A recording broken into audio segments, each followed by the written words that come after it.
What is the crack, everyone? It is Nathan here, aka the Rambling Gurn, and head instructor of Current School of Combat. So, following on from the kind of introduction to archery series that I've been covering recently, I want to dive a little bit more into the hows and whys of Irish archery, and especially into the reasons as to why Irish archery took the form that it did.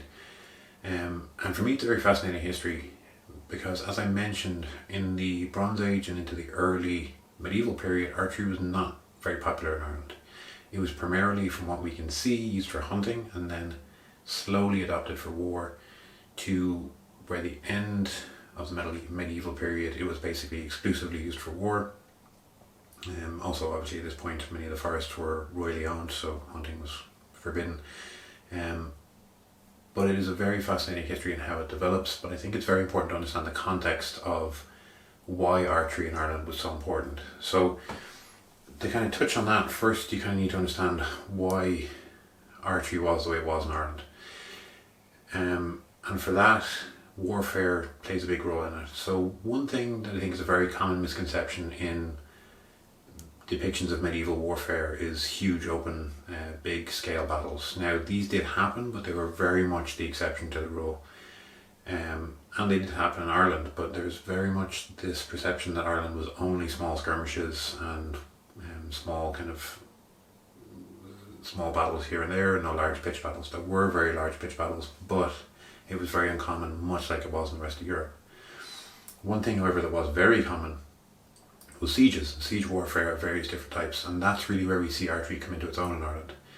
And it's one thing that we see from the Viking invasions up to the Renaissance period, essentially, with how various different countries and powers who invaded into Ireland essentially didn't really conquer all of Ireland because it wasn't necessary. And you don't really see that until the plantations started to take place. And basically what the plantations did was clear the land, clear the forest, and civilise the locals. But basically squash any chances of rebellion. And basically what was done, and if you look at any of the port names of any of the port cities in Ireland, you'll see that almost all of them harken back to the Viking invasions into Ireland. And the main reason for that was essentially Ireland was very, very useful for the ports. And because of the inland terrain being what it wasn't really that useful for occupying powers to set up various different cities and towns within the centre of the country. This is still very much mirrored today, where you don't really find large cities or towns really in the centre of the country. So what happened instead was that you slowly grew to have a series of fortified cities all over the outskirts of Ireland, essentially the ports.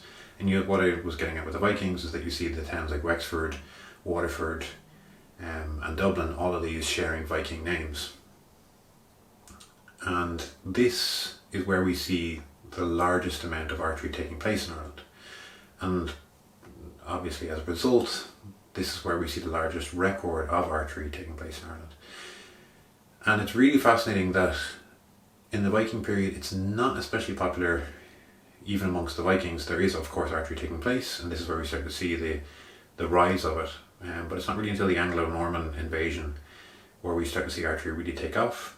And by the end of the medieval period and into the Renaissance period, we actually see archery becoming much more prevalent and predominant amongst the Irish and Scots peoples than we do amongst the English.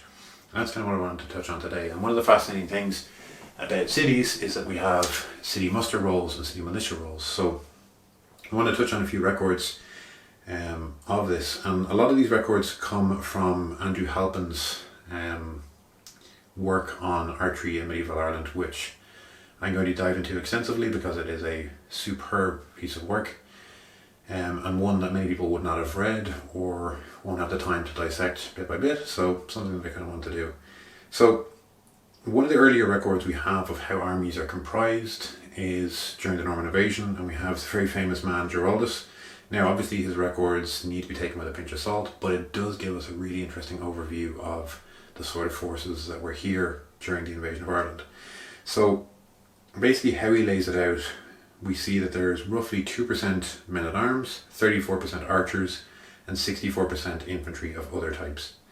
So obviously these can't be taken as gospel, need to be kind of taken with a pinch of salt, but it does give us a very, very interesting glimpse that archery was extremely popular in Ireland, and we do get this emphasis in a lot of the records that cavalry did all the heavy lifting, and that's really where the battles came into their own. However, as we can see from the numbers, this isn't really true. And the thing that we see happen all across Europe at the time is cavalry would generally break apart formations, and that's when the heavy damage would be done either by archers or by infantry.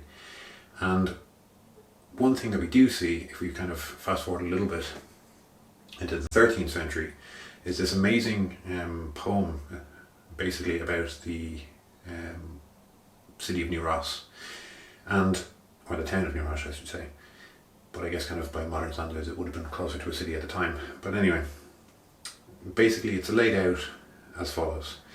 So for the townspeople have plenty of good crossbowmen, and for handbows plenty of good archers. Never in any town where I have been did I see so many sheaves of arrows, so many crossbows hanging on the walls, or so many bolts ready to use. Now the poet states that New Ross could muster 363 crossbowmen and 1,200 other archers. Even with poetic license on this, we can assume that that is a huge amount of archers, just to defend one relatively small town. And I think he goes on to outline that of the soldiers in the town, you have roughly 3,000 other soldiers.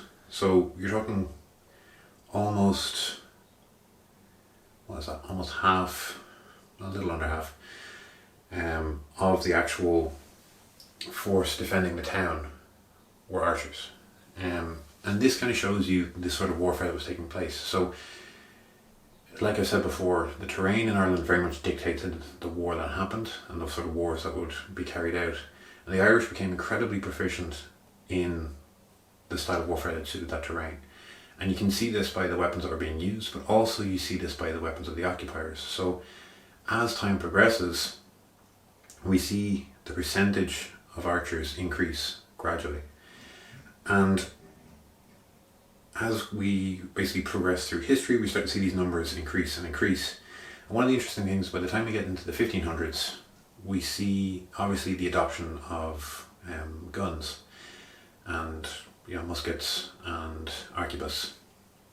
And by this time, there's an interesting quote here that basically says that the rude common folk be taught to use crossbows or guns, since in contrast to the longbow, it could basically be taught and trained relatively straightforward.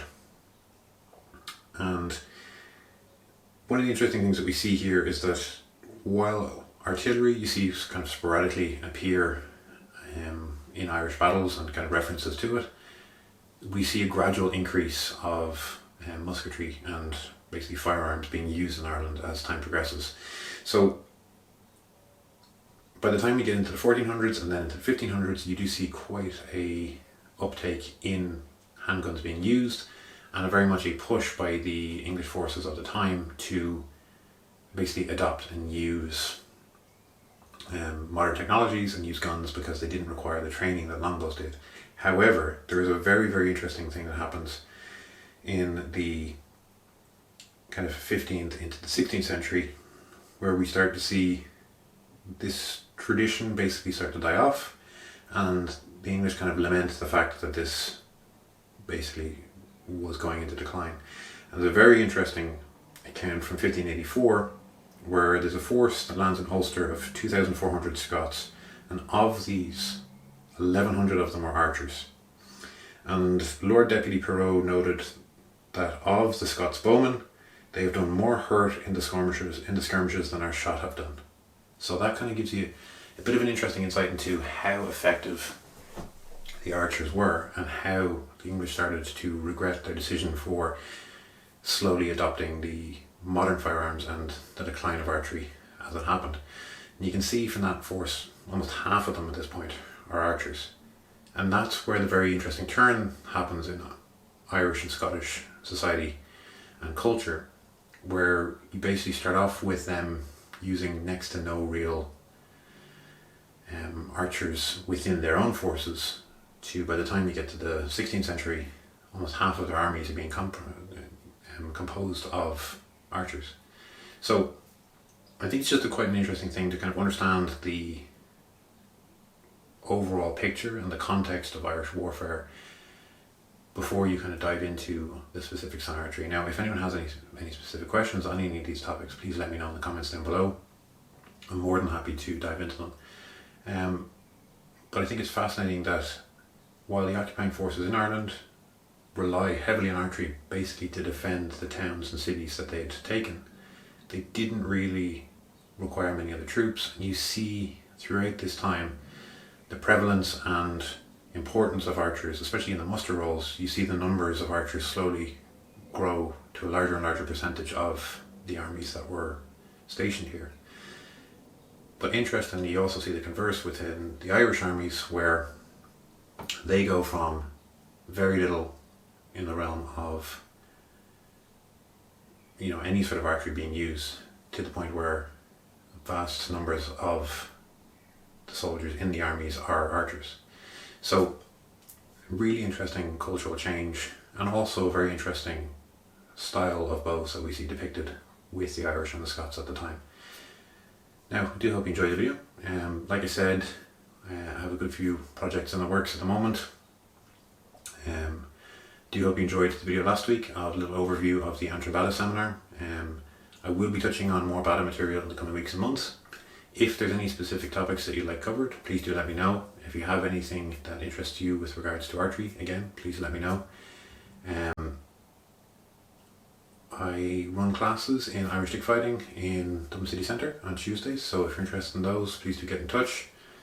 And now that it's getting a bit better, hopefully a few more outdoor projects are going to be in the works very, very soon. Once again, I really do appreciate you watching and liking and subscribing to the channel. If you haven't, please do. It really does help. Really closing in on that 1,000.